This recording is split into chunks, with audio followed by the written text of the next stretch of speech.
Та програм бичиж чаддгүй мөртлөө надад ийм аппликейшн хэрэгтэй байгаамаа. Эсвэл нэг ийм вебсайт хиймээр байна. Энэ ажлыг автомат болгочихвол гоёлоо гэж дотроо бодож ирсэн баг л та. Хэрвээ програм бичиж чаддаг байсан бол тий.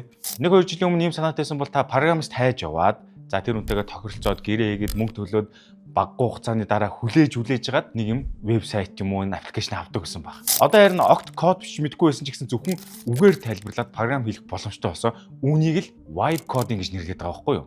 Vibe coding гэдэг нэр томьёо нь 2025 оны 2 сард одоо компьютер ухааны судлаач OpenAI компани үүсгэн байгуулагчтай нэг Андрей Карпато гэдэг хүн X буюу одоо хуучнаар Twitter дээр нэгэн пост гаргасан байдаг. Тэгээд тэр пост нь их вайрал болоод тэндээс үүдээд энэ vibe coding гэдэг нэршил гараад ирсэн. За энэ нэрийг дараа утгаар ашигласан гэж үздэг. Ер нь юу вэ гэхээр програмчлалын уламжлалааргаар кодыг мөр мөрөөр гараар бичвч харин хэмэл оюухантай харьцаж санаагаа энгийн хэлээр тайлбарлаж хэмэл оюухан тухайн кодыг өөрөөр нь бичүүлээд ажилуулахад хүргэдэг шинэ хэв маягийг vibe coding гэж нэрлсэн байна.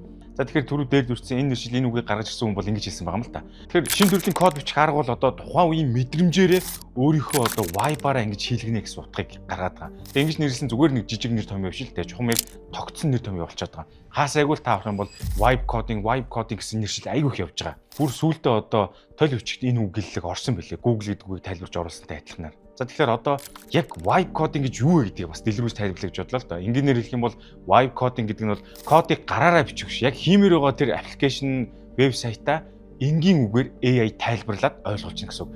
Кодыг хиймэл оюуханаар бичүүлж програм бичүүлэх арга гэж маш энгийн хэлбэрээр ойлгоход болно. Өмнө нь бол бид нэр одоо тийм кодчлын хэл сурна, тэгээд алдаагаа засна, тэгээд янз бүрийн бага цэвэрлэн гэж зөндөө олон юм гардаг гэсэн шүү дээ. Одоо vibe code-оор л их товчхон. Энд ийм юм нэм. Энийг илүү гоё харагдвал ингэж ажилтдаг болох гэд бүр зааварчилгаа өгөөл хүнтэй ярьж байгаа мэт хийлэгдэг болсон байгаа. За хэрвээ та англи хэл давгүй бол англи хэл дээр баг ингээд өөрөө шивхгүйгээр Whisperflow гэдэг аппликейшн өгөх хөө тэрнгөр бүр ингээд яриад хийчихдэг бүр амарна. За одоо vibe coding бүр огт мэдгүй хүмүүст ойлгох үүднээс маш энгийн жишээгээр тайлбарлаж бодлоо л доо. Барилга барихтай адилхан бол одоо хүмүүст арай ойрхон бүрж магадгүй. Тэгэхээр хуучин аргаар бол та өөрөө бүх тоосгоо зөөж авчирна. Тэгээ тоосгоо нэг бүрчлэн өрн цемент зуурна. Тэрийг одоо шавардантэй цонх монхоо суулгана. Ийм л барилгачин байдаг байлаа гэж бодъё. А одоо vibe code-оор бол та бол барилгачин биш, архитектор болно гэсэн үг.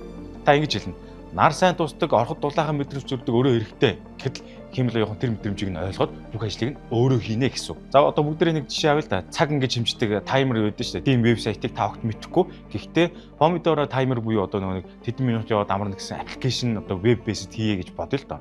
Тэгэх юм бол та хэмэл оюухан ингэнэ шүү дээ.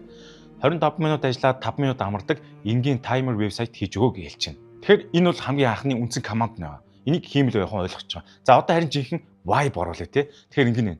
Дизайныг нь 80-аад оны диско хэм маягтай болгоё гэдэг ч юм уу те. Нэг тиймэрхүү утгатай хэлж штэ те.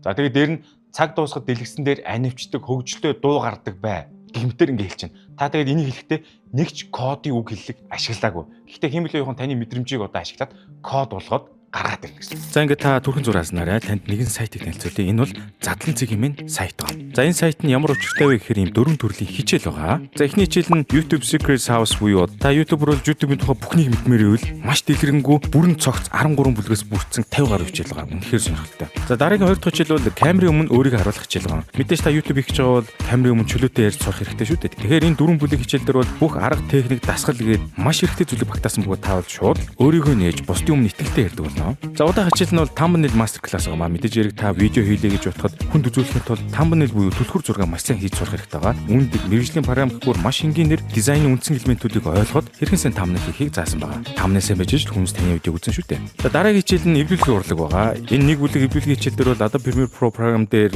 хэрхэн эвлүүлгийн үндсийг ойлгож, дүрсээ цэвэрлж, дууныхаа хэмнэлт харуулan өнгө тавьж, гайхалтай видео эвлүүлэг хэрхэн гаргах талаар заасан анх шатны хүмүүс зориулсан ийм хичээл байгаа. Тэгэхээр та бүхэн энэ 4 хичээлийг Задлан цэгийн сайтаас үзэж болох нь байна. Мэдээж хэрэг үн хямдарсан байгаа шүү. За одоо та ингээд контент өргөжлөлөөр үзээрэй. За өөр нэг жишээ авъя л да ойлгомжтой болох үднээс. Тэгэхээр танд одоо өдөрт хэдэн копи зарагдсан, сарын эцэст нийт орлогыг харуулах, хамгийн их зарагдсан өдрийг нь харуулдаг тийм систем хэрэгтэй байлаа гэж бодъё. Тэгэх юм бол та хэмэл оюухан нэг жил гэнэ л дээ. Өдөр бүр борлуулалтаа оруулдаг, сард нь нэгтгэд харуулдаг энгийн веб програм хийж өгөө гэж хэлсэн. Тэгэх юм бол хэмэл оюухан таны өмнө шууд форум хийчин, тооцооллыг хийдэг болгоно, дизайн хүртэл санал болгоно. Програмаас тайхгүй, код бичихгүй. Гэхдээ ажилтдаг өөрөнгөсөн програмтай болчихно. За тэгэхээр одоо яг ямар хүмүүс vibe coding ашиглаж байна гэхээр бизнес эрхлэгч хүмүүс байгаа, тэгээ оюутнууд байгаа, стартап эхлүүлэгчд байгаа, контент бүтээдэг хүмүүс байгаа, иймэрхүү хүмүүс бол өөрсдөө ажиллаж байгаамаа. За сонирхолтой баримт тэгвэл зарим стартапууд өнөөдөр програмынхаа ихэнхийг хэмэл оюуханаар бичүүлж байгаа. Энэ бол ирээдүйн яг одоо ингэж болж байгаа зүйл шүү. Vibe coding ашиглахын давуу тал нь юу гэхээр нэгдүгürt маш хурдтай, хоёрт зардал багтай, гуравт нь санаандаа төвлөрөх боломжийг олгоно. дөрөвт нь хүн бүрийг бүтээж болгож байгаа. Тэгэхээр ийм давуу талуудтай байна. За харин нэг гим нь маш том чухал систем дээр бол болгоомжтой хэрэглэх хэрэгтэй. Бүхнийг 100% AI даатгаж болохгүй. Гэхдээ туршлагын байдлаар санаагаа гаргах нь хамгийн шилдэг арга гэдэг. Тэгэхээр vibe coding ашиглаж сурыг бол танд одоо юу хэрэгтэй вэ гэхээр та заавал код бичих шаардлагагүй зүгээр л логик сэтгэлгээ хэрэгтэй байгаа. Юу хүсэж байгаагаа маш зүгээр сайн тайлбарлах чадвар гэсэн үг л дээ. За vibe coding бол одоо маш олон төрлүүд байна. Хамгийн түгээмэл хэрэглэж байгаа нь cloud coding гэж байгаа. За cloud coding бол Anthropic гэдэг компани бүтээгдэхүүн байгаа. Яг ChatGPT өрсөлдөгч юм бүтээгдэхүүн байгаа. Энэ бол одоо дэлхийд даяар хамгийн ихэнх хүмүүс ашиглаж байгаа хамгийн топ нь явж байгаа. За тэгээд үүнийг хэрэглэхийн тулд Cursor, Lovely гэдэг янз бүрийн аппликейшнүүд байгаа. Тэрийг дамжуулж ашиглаад интерфейс болгож ашиглаад химлэгийн моделийг дуудаад код ингэж бичүүлж байгаа гэсэн. За одоо үргэлжлүүлээд vibe coding хийхэд сул тал анхаарах зүйлсийг бас ярих гэж бодлоо. Одоо бүх юм сайхан байхгүй шүү дээ. Ер нь нуулаг үйлхэд бас нэлээд асуудлууд байгаа. Vibe coding гэдэг бол бүр тийм шидэд одоо Harry Potter-ын цаваа гэж ойлгож болохгүй. AI бас тийм бүх юмыг төгс ойлгодгүй шүү дээ. Та буруу тайлбарлах юм бол AI ч гэсэн бас буруу зүйлийг ойлгоод буруу зүйл рүү явчихдаг. Жишээ нь зүгээр энгийн сайт хийгээд гэх юм бол химлэгийн таны төсөөж ирснээс огт өөр зүйл хийж магадгүй байхгүй юу? Өөрөөр хэлбэл муу тайлбар уу муу өгдлөө гэх юм бол үр дүн жоохон таархан гарна гэсэн үг. За дараа нь бас яаж ажиллаж байгааг нь ойлгохгүй байх эрсдэл үүснэ. Та код огт харахгүй ч гэсэн ажиллаж ивэл болоо гэсэн байвал нэг өдөр гинт ажиллагаа болох юм бол яах вэ? Алдаа гарна. Засхан утахгүй болно. Тэгэхээр та код бичихгүй ч гэсэн яг цаана юу өрнөд байгааг баг зэрэг ойлгож өгөөл зүгх зүгээр байгаа. Кодныхоо бүтцийг ч юм уу тийм. Баг зэргийн суур ойлголттой гэж явал тун айтайхан шүү. За бас нэг эрсдэлтэй талууд бол маш том хэмжээний чухал системүүд бол тохирохгүй. Жижиг сайтууд, туршилтын MVP гэж ярддаг тийм. Бага хэлбэрээр ингэж гаргах хувилбарууд дээр бол vibe coding бол маш хүчтэй сайн ажиллана. Харин эсвэргээр банк, төрийн систем, хувийн мэдээлэл ихтэй аппликейшн дээр бол заавал мэрэгжлийн хүн оруулж иж шалгуулж хийх ёстой шүү. Иймэрхүү нарийн эмзэг мэдээллийг шууд vibe coding-оор хийж болохгүй шүү. Химэл явах бол заримдаа аюулгүй байдлыг дутууд нь илүү олон хэрэггүй нэмчдэг. Тийм учраас бүхний химэл явахаар хийх гэж найдах хэрэггүй. Бас та ингэж бодож болохгүй шүү дээ.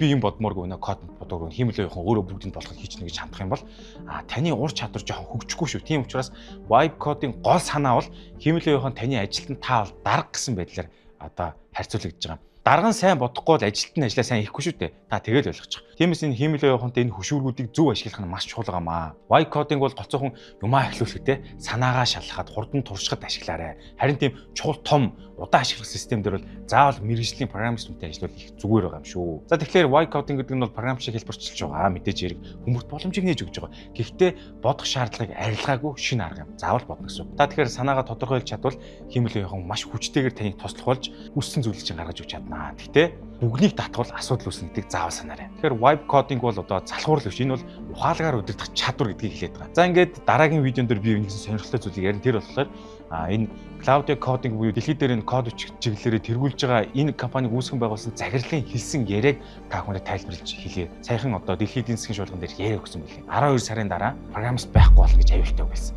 Тэрийг дараагийн видеогоор дэлгэрүүлж ярилцгаая. Өнөөдөр энэ төрлийг сонирхдаг анхан шатны ч мэрэгжлийн хүн байвал өөрийнхөө санал бодлыг коммент хэсэгт заавал бичгээ мартаоцгаая. Бас subscribe дараарай.